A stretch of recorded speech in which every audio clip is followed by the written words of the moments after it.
ಕೊನೆಯ ಹಂತದ ಮತ ಎಣಿಕೆಯಲ್ಲಿ ಪಿಸಿ ಮೋಹನ್ ಗೆದ್ದಿದ್ದಾರೆ. ಅಲ್ಲಿಗೆ ಬಿಜೆಪಿಯ ಟ್ಯಾಲಿ 17 ಆಯಿತು.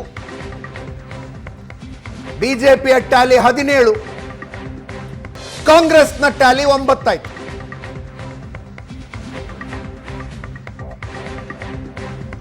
ಎನ್ಡಿಎ ಮಿತ್ರ ಪಕ್ಷಗಳನ್ನ ಹಿಡಿದಿಟ್ಟುಕೊಳ್ಳುವ ಪ್ರಯತ್ನ ಆರಂಭಿಸಿದ್ದಾರೆ ಅಮಿತ್ ಶಾ.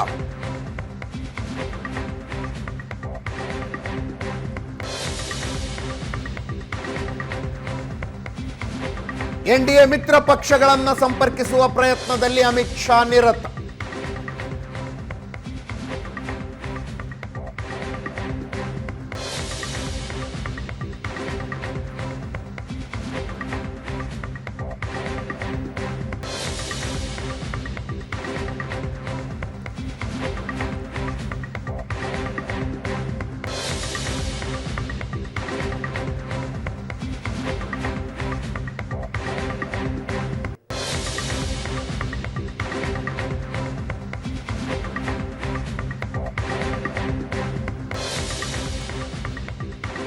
ಇನ್ನೂರ 92 ಎನ್ಡಿಎ, 233 ಐಎನ್ಡಿಎ. ರವಿಕುಮಾರ್ ಅವರೇ, ಮಿತ್ರ ಪಕ್ಷಗಳಿಗೂ ಬಹುಶಃ ಇದೇ ಬೇಕಾಗಿತ್ತೇನೋ, ನಿಮ್ಮದೇ ಮಿತ್ರ ಪಕ್ಷಗಳಿಗೆ ಮೆಜಾರಿಟಿ ಬರೋದು ಬೇಡ, ನಾವಿಲ್ಲದೆ ಸರ್ಕಾರ ನಡೆಸೋ ಪರಿಸ್ಥಿತಿ ಇರಬಾರ್ದು ಅಂತ. ಈಗ ಅವ್ರು ಯಾವ ಕಂಡೀಷನ್ ಬೇಕಾದ್ರೂ ಹಾಕ್ಬೋದ್ರಿ. ವಾಟ್ ಇಫ್ ಮೋದಿ ಹೊರತುಪಡಿಸಿ ಬೇರೆ ಯಾರನ್ನಾರು ಪ್ರಧಾನಿ ಮಾಡಿ ಅಂದರೆ? ನೋಡಿ, ನನಗೆ ಗೊತ್ತಿರೋ ಮಟ್ಟಿಗೆ NDAಯ ನಮ್ಮೆಲ್ಲ ಮಿತ್ರ ಪಕ್ಷಗಳಿಗೆ ತೀರ್ಮಾನದಂತೆ, NDA ಎಲ್ಲ ಮಿತ್ರ ಪಕ್ಷಗಳ ತೀರ್ಮಾನದಂತೆ ನರೇಂದ್ರ ಮೋದಿಜಿಯವರ ನೇತೃತ್ವದಲ್ಲಿನೇ ಚುನಾವಣೆಗೆ ನಾವು ಹೋಗಿದ್ದೇವೆ. ನಮ್ಮ ಪ್ರಧಾನಮಂತ್ರಿ ಅಭ್ಯರ್ಥಿ ನರೇಂದ್ರ ಮೋದಿ ಅಂತಕ್ಕಂಥದ್ದು ಇಡೀ ದೇಶದಲ್ಲಿ ಪ್ರಚಾರ ಮಾಡಿದ್ದೇವೆ, ಚುನಾವಣೆ ಪೂರ್ವದಲ್ಲಿನೇ. ಹಾಗಾಗಿ ನಮ್ಮ ಪ್ರಧಾನಮಂತ್ರಿ ನರೇಂದ್ರ ಮೋದಿಜಿಯವರು 3ನೇ ಬಾರಿಗೆ ಪ್ರಧಾನಮಂತ್ರಿ ಆಗೋದ್ರ ಬಗ್ಗೆ ಯಾವುದೇ ಒಂದು ಅಂಶದ ಡೌಟು ಕೂಡ ಇಲ್ಲ. ಆ ಹಿನ್ನೆಲೆಯಲ್ಲಿ 100ಕ್ಕೆ 100 ನಾವು 300ರಿಂದ 325ರವರೆಗೆ ನಾವು ಸೀಟ್ಗಳನ್ನು ಪಡಿತೇವೆ. 100ಕ್ಕೆ 100 ನರೇಂದ್ರ ಮೋದಿಜಿಯವರು ಪ್ರಧಾನಮಂತ್ರಿ ಆಗ್ತಾರೆ, ಯಾವುದೇ ಡೌಟ್ ಇಲ್ಲ. It is pre alliance. ಅಲ್ಲಿ ಉದಾಹರಣೆಗೆ ಅವ್ರ ಪ್ರಧಾನಮಂತ್ರಿ ಅಭ್ಯರ್ಥಿನೇ ಇಲ್ಲ, ಮತ್ತು ಅವ್ರದ್ದು ಈ ಉದಾಹರಣೆ 100 ಗಡಿನಲ್ಲಿ ಕಾಂಗ್ರೆಸ್ ಇದೆ. ಒಟ್ಟಾರೆಯಾಗಿ ಅವ್ರು ಅವ್ರನ್ನೇ ತೆಗೆದುಕೊಂಡ್ರೆ ಅವ್ರು 230 ಹಿಂಗೆಲ್ಲ ಅಂತ ಹೇಳಿದ್ರೆ, ಅಟ್ಲೀಸ್ಟ್ ಅವರು ಪ್ರಧಾನಮಂತ್ರಿ ನಾಯಕರನ್ನಂತ ಯಾರು ಅಂತ ಆಗಿ ಅವ್ರು ಯಾರ ಬಂಧಿಸಿದ್ರೆ ಇನ್ನೂ ಕಡಿಮೆ ಆಗಿರೋದು ಸೀಟ್. 100ಕ್ಕೆ 100 ನಾನು ಹೇಳ್ತೇನೆ, ಅವರ ಪ್ರಧಾನಮಂತ್ರಿ ಅಭ್ಯರ್ಥಿ ಯಾರು ಅಂತ ಅವ್ರು ಘೋಷಣೆ ಮಾಡಿ ಎಲೆಕ್ಷನ್ಗೆ ಹೋಗಿದ್ರೆ ಇನ್ನೂ ಸೀಟ್ಗಳು ಕಡಿಮೆ ಆಗಿರೋದು. ಸರ್, ಒಂದೇ ನಿಮಿಷ ಬಂದೆ. ಪ್ರಶಾಂತ್, INDA ಇದಕ್ಕೆ ಏನು ಕಾಂಗ್ರೆಸ್ ಕಡೆಯಿಂದ ಚಂದ್ರಬಾಬು ನಾಯ್ಡು ಅವ್ರನ್ನ ಸಂಪರ್ಕಿಸುವ ಪ್ರಯತ್ನ, ನಿತೀಶ್ ಕುಮಾರನ್ನ ಸಂಪರ್ಕಿಸುವ ಪ್ರಯತ್ನ ಅಂತ ಇದ್ದೀವಿ. BJP ಅವ್ರು ಮಾಡಿರೋದಿಲ್ವಾ INDA ಮೈತ್ರಿಕೂಟದ ಪಕ್ಷಗಳನ್ನು? ಅಂದರೆ ಈಸ್ ಇಟ್ ಅ ಪಾಸಿಬಿಲಿಟಿ ಅಂತ ಕೇಳ್ತಾ ಇದ್ದೀನಿ ನಾನು. ಅದರಲ್ಲಿ ಎಕ್ಸ್ಪರ್ಟ್ ರೀ ಅವರು. ಬಟ್ INDA ಮೈತ್ರಿಕೂಟದಿಂದ ಹೊರಗಡೆ ಬರ್ತಕ್ಕಂಥ ಪಕ್ಷಗಳು ಕಾಣ್ತಾ ಇಲ್ಲ. ಓಕೆ, ದೊಡ್ಡ ಪಕ್ಷ ಮಮತಾ ಬ್ಯಾನರ್ಜಿ ಹೆಂಗೆ ಹೋಗ್ತಾರೆ? She will not come. ಬೇಕಾದ್ರೆ ವೆಸ್ಟ್ ಬೆಂಗಾಲ್ನಲ್ಲಿ ಹ್ಯೂಜ್ ಮುಸ್ಲಿಂ ಪಾಪ್ಯುಲೇಷನ್ ಇದೆ. She is banking on them. ಮತ್ತು ಈಗ BJP ನೇರವಾಗಿ ಎದುರಾಳಿ. ಯಾಕೆ BJP ಜೊತೆ ಕೈ ಜೋಡಿಸಿ BJP ಜೊತೆ ಹೋಗ್ತಾರೆ? ಅಖಿಲೇಶ್ ಯಾದವ್ ಹೌದು, BJP ಜೊತೆ ಕೈ ಜೋಡಿಸೋ ಪ್ರಶ್ನೆನೇ ಇಲ್ಲ. ಅವರು ಮುಸ್ಲಿಂ ಯಾದವ್ ವೋಟ್ ಬ್ಯಾಂಕ್ ಮೇಲೆ ಇಷ್ಟು ಸ್ಥಾನಗಳನ್ನು. ಉದ್ಧವ್ ಠಾಕ್ರೆ ಮತ್ತು BJPಯ ನಡುವೆ ಫೈಟ್ ವಾಸ್ ಪರ್ಸನಲೈಸ್ಡ್. ವಾಪಸ್ ಹೋಗ್ತಕ್ಕಂಥ ಪ್ರಶ್ನೆಯೇ ಇಲ್ಲ. ಹೌದು. Sharad Pawar fight is personalised. Correct. ಮತ್ತು ಶರದ್ ಪವಾರ್ ಉದ್ಧವ್ ಠಾಕ್ರೆ ಹೋಗೋದ್ರಿಂದ ಏನೋ ವ್ಯತ್ಯಾಸ ಆಗುತ್ತೆ ಅಂತಕ್ಕಂಥದ್ದಿಲ್ಲ. BJP ಎದುರುಗಡೆ ಇರ್ತಕ್ಕಂಥ ಚಾಲೆಂಜ್ ಏನು ಅಂತ ನನಗನ್ಸುತ್ತೆ ಅಂದರೆ, Chandrababu Naidu may not be A challenge for them. Because Chandrababu Naidu ಆಂಧ್ರದ ಮುಖ್ಯಮಂತ್ರಿ ಹೇಗೂ ಆಗ್ತಾ ಇದ್ದಾರೆ. ಅವರು INDA ಮೈತ್ರಿಕೂಟದ ಕಡೆಗೆ ಹೋದರೂ ಒಂದು ಮಿತ್ರ ಪಕ್ಷ, BJP ಜೊತೆಗಿದ್ರು ಒಂದು ಮಿತ್ರ ಪಕ್ಷ. The real challenge is Nitish Kumar. ನನಗನ್ಸುತ್ತೆ ನಿತೀಶ್ ಕುಮಾರ್ ಮೇಲೆ ಮುಂದಿನ 3-4 ದಿನಗಳ ಕಾಲ, ಅಂದರೆ ಅವರ ಫಸ್ಟ್ ಸ್ಟೇಟ್ಮೆಂಟ್ ಬರುವವರೆಗೂ ಕೂಡ ಒಂದು ಲಕ್ಷ್ಯ ಇರುತ್ತೆ. ಯಾಕಂದರೆ ಎಲ್ರಿಗೂ ಗೊತ್ತಿರುವ ಸಂಗತಿ ಅಂದರೆ ನಿತೀಶ್ ಕುಮಾರ್ಗೆ ನರೇಂದ್ರ ಮೋದಿಯ ಜೊತೆ ಭಾಳ ದೊಡ್ಡ ಟರ್ಮ್ಸ್ ಏನು ಇಲ್ಲ. ಹೌದು ಹೌದು. ಅವರು 2013ರಲ್ಲಿ ಬಿ ಜೆ ಪಿಯ ಸಖ್ಯವನ್ನು ಬಿಟ್ಟು ಹೋಗಿದ್ದೇ ನರೇಂದ್ರ ಮೋದಿ ಪ್ರಧಾನಮಂತ್ರಿ ಅಭ್ಯರ್ಥಿಯನ್ನು ಘೋಷಿಸಿದಾಗ. 15ರಲ್ಲೂ ಕೂಡ ನರೇಂದ್ರ ಮೋದಿ ವರ್ಸಸ್ ನಿತೀಶ್ ಕುಮಾರ್ ಲಾಲು ಕೈ ಜೋಡಿಸಿ ಒಂದು ನರೇಂದ್ರ ಮೋದಿಗೆ ಸೋಲಿನ ರುಚಿಯನ್ನು ಬಿಹಾರದಲ್ಲಿ ನಿತೀಶ್ ಕುಮಾರ್ ತೋರಿಸಿದ್ರು.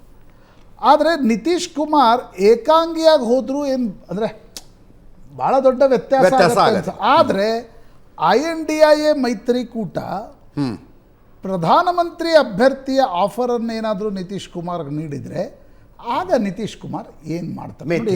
ಈ ಪ್ರಧಾನಮಂತ್ರಿಯ ಕನಸಿದೆ ಅಲ್ಲ, ಎಂತೆಂಥವರನ್ನು ಭಾರತದ ರಾಜಕಾರಣದಲ್ಲಿ ಚೌಧರಿ ಚರಣ್ ಸಿಂಗ್ ಇಂದಿರಾ ಗಾಂಧಿಯನ್ನು ಜೈಲಿಗೆ ಹಾಕಬೇಕು ಅಂತ ಗೃಹ ಸಚಿವರಾಗಿದ್ದಾಗ ಮೊರಾರ್ಜಿ ದೇಸಾಯಿ ಬೇಡ ಅಂದರು, ನಾನು ಜೈಲಿಗೆ ಹಾಕ್ತೀನಿ ಅಂತಂದರು. ಕೊನೆಗೆ ಇಂದಿರಾ ಗಾಂಧಿ ಬೆಂಬಲದೊಡನೆ ಪ್ರಧಾನಮಂತ್ರಿ ಆದರು.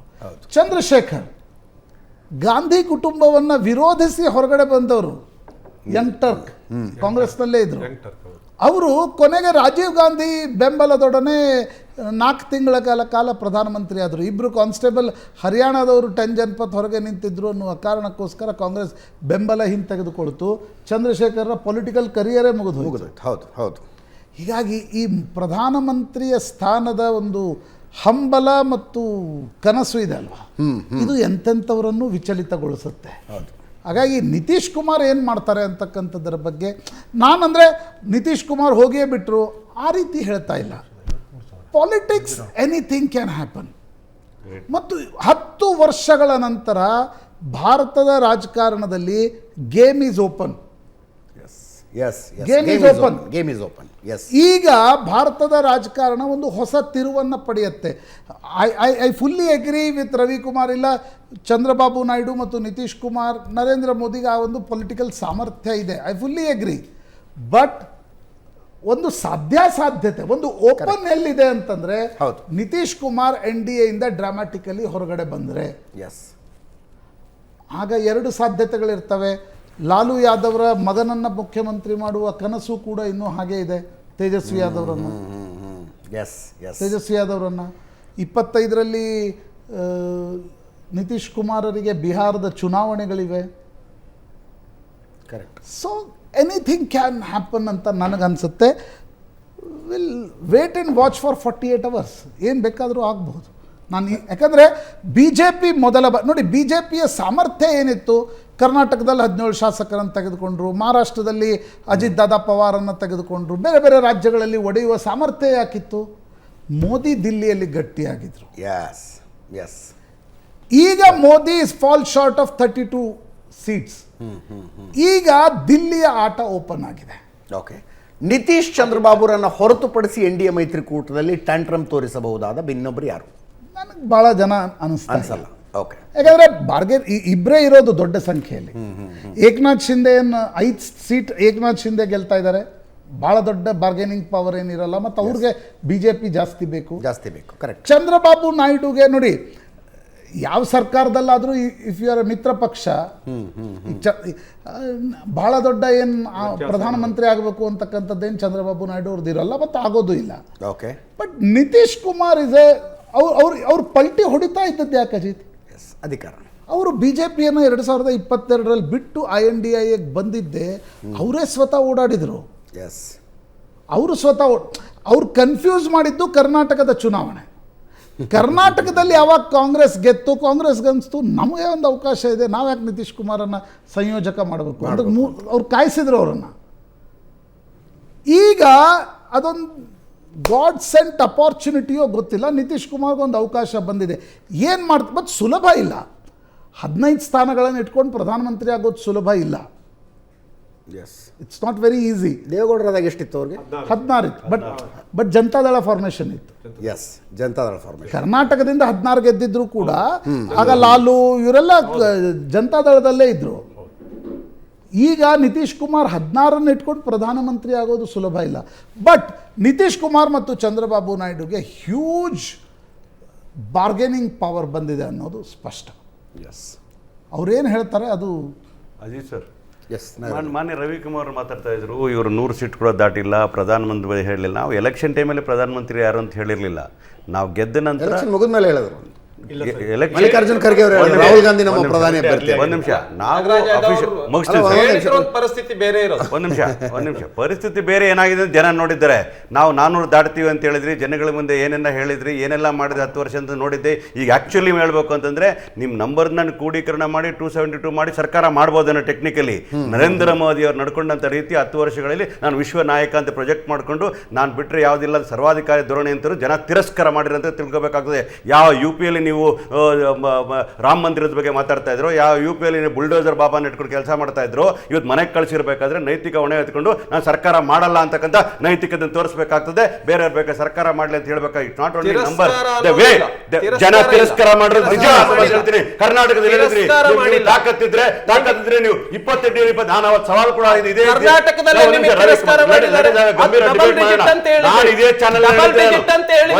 ಒಂದ್ ನಿಮಿಷ ಇರಿ ಸರ್, ರವಿಕುಮಾರ್ ನೋಡಿ, ಸುವರ್ಣ ಚಾನಲ್ ಮಾತಾಡೋಣ ಹೇಳಿದೆ.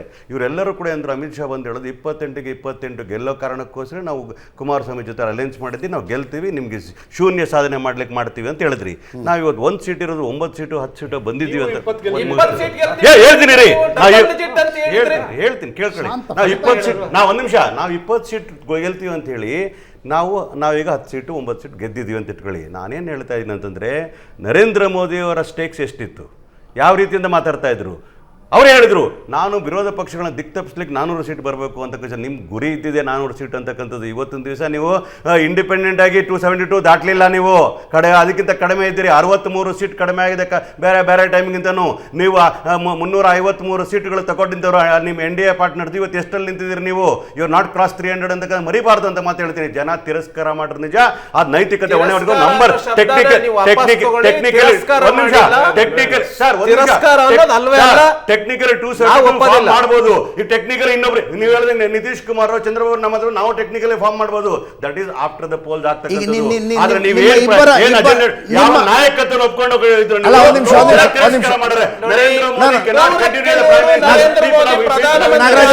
ನಾಗರಾಜ್ ಒಂದ್ ನಿಮಿಷ, ರವಿಕುಮಾರ್ ನಿಮ್ಮ ಇಬ್ಬರ ರವಿಕುಮಾರ್ ನಿಮ್ಮ ಇಬ್ಬರ ವಾದದ ಮಧ್ಯದ ಒಂದು ವಾದವನ್ನು ನಾನು ಹೇಳ. ಇಬ್ಬರ ವಾದದ ಮಧ್ಯದ 2014-19 ಮೋದಿಯನ್ನು ಒಪ್ಪಿಕೊಂಡಂತೆ ಜನ ಈ ಸಲ ಒಪ್ಕೊಂಡಿಲ್ಲ. 2014-19 ನಿಮ್ಮನ್ನ ತಿರಸ್ಕರಿಸಿದಂತೆ ಈ ಸಲ ತಿರಸ್ಕರಿಸಿಲ್ಲ ರೀ. ಮಿಡ್ಲ್ ಪಾತ್ ಅಲ್ಲಿ ಇದೆ ಅಷ್ಟೇ. ಮಿಡ್ಲ್ ಪಾತ್ ಅಲ್ಲಿ ಇದೆ. ಅವ್ರದೇನೋ ಒಂದು ವಾದ ಇದೆ. ನೀವು ಹೇಳಿದ್ರು ವಾಸ್ತವಾಂಶ ಸತ್ಯ ಇರ್ಬೋದು. ಒಂದ್ ಕಡೆ ಆಲ್ ಎಕ್ಸಿಟ್ ಪೋಲ್ಸ್ ಏನ್ ತೋರಿಸಿದ್ರು ನಮ್ಗೆ, ಈಸಿಯಾಗಿ ಅವರು ಇಷ್ಟು number exit poles completely fail ಆಗ್ತದೆ. ಕೇಂದ್ರ ಸರ್ಕಾರ ಏನ್ ಪ್ರಾಜೆಕ್ಟ್ ಮಾಡಿ 400 ಸೀಟ್ ಅಂತ ಪ್ರಾಜೆಕ್ಟ್ ಮಾಡಿಕೊಂಡು ಎಲೆಕ್ಷನ್ ಕ್ಯಾಂಪೇನ್ ಮಾಡಿದ್ರು, ಯಾವ ಸರ್ವಾಧಿಕಾರ ಧೋರಣೆ ತೋರಿಸಿದ್ರು, ಅದನ್ನ ಜನ ತಿರಸ್ಕಾರ ಮಾಡಿದ್ದಾರೆ ಅಂತ ಹೇಳಿದ್ರೆ ಕರ್ನಾಟಕದಲ್ಲೂ ಕೂಡ ತಿರಸ್ಕಾರ. 1 ಸೀಟ್ ನಮ್ಗೆ ಇವತ್ತು 10 ಸೀಟ್ ತಗೊಂಡು ಹೋಗ್ತಾರೆ, ನಿಮ್ಮ 25 ಸೀಟ್ 16 ಸೀಟ್ ಇಳಿಸ್ತಾರೆ ಅಂದ್ರೆ signs of debacle for BJP in Karnataka.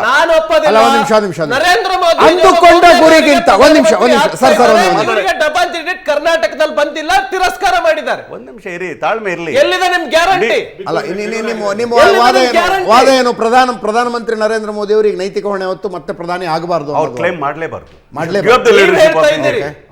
100%. ಕಾರಣ ಏನು ಅಂತಂದ್ರೆ, ಅವ್ರು 10 ವರ್ಷಗಳು ನಡ್ಕೊಂಡ್ ಬಂದಂತ ರೀತಿ ನೋಡಿದಾಗ ಯಾವ ಅಲಯನ್ಸ್ ಪಾರ್ಟ್ನರ್ಸ್ ಆಗ್ಲಿ, ಯಾವ MP-ಗಳಾಗ್ಲಿ ಎದುರು ನಿಂತ್ಕೊಂಡು ಮಾತಾಡ್ಲಿಕ್ಕೆ ಕೂಡ ಆಗ್ತಾ ಇರಲಿಲ್ಲ. ಯಾವ ಕಂಫರ್ಟಬಲ್ ಝೋನ್ ಅಲ್ಲಿ ಇದ್ರು ಅಂತಕ್ಕಂಥದ್ದು ಈಗ ತಾನೇ ನಮ್ಮ ಪ್ರಶಾಂತ್ ಅವರು ಹೇಳ್ತಾ ಇದ್ರು.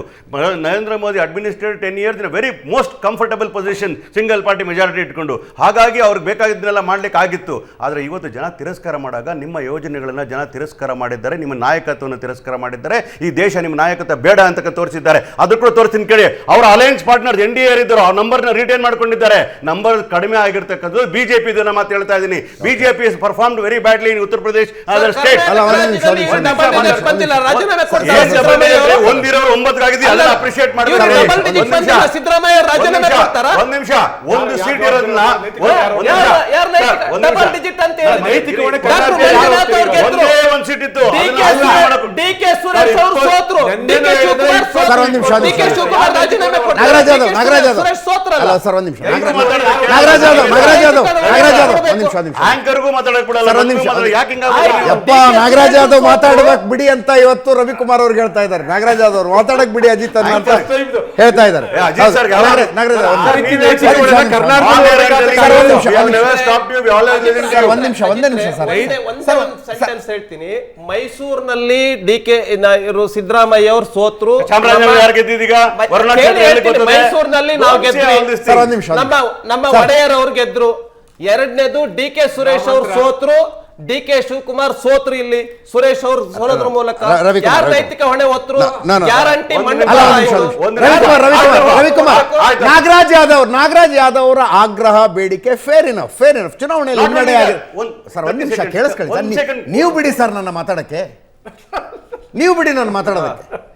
ನಾಗರಾಜ್ ಯಾದವ್ ಅವರ ಬೇಡಿಕೆ ಆಗ್ರಹ fair enough.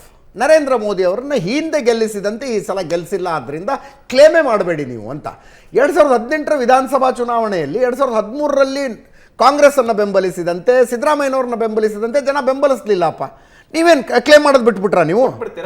Single largest party BJP ಇತ್ರಿ. ಅಧಿಕಾರ ಬಂದಿಲ್ಲ. ನಾಗರಾಜ್ ಕುಮಾರಸ್ವಾಮಿ ಬಿಟ್ಕೊಡಿ, ನಾವು ಕ್ಲೇಮ್ ಮಾಡಿರ್ಲಿಲ್ಲ ಅಧಿಕಾರನ. ನಾಗರಾಜ್ ಯಾದವ್,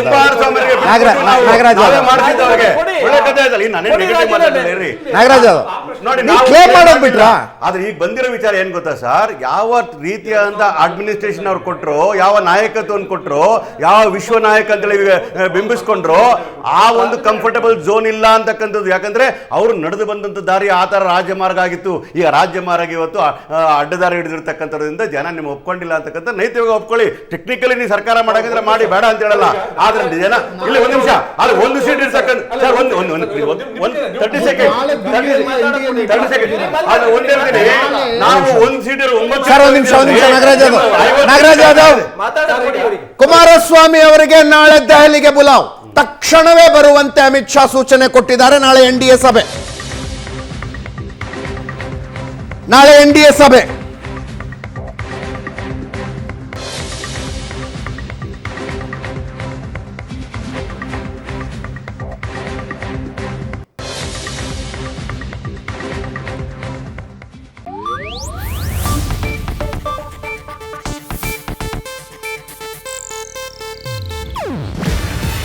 ಇದು ಏಷ್ಯಾನೆಟ್ ನ್ಯೂಸ್ ನೆಟ್ವರ್ಕ್ ಪ್ರಸ್ತುತಿ. ನೀವು ನೋಡ್ತಿದ್ದೀರಾ ಏಷ್ಯಾನೆಟ್ ಸುವರ್ಣ ನ್ಯೂಸ್.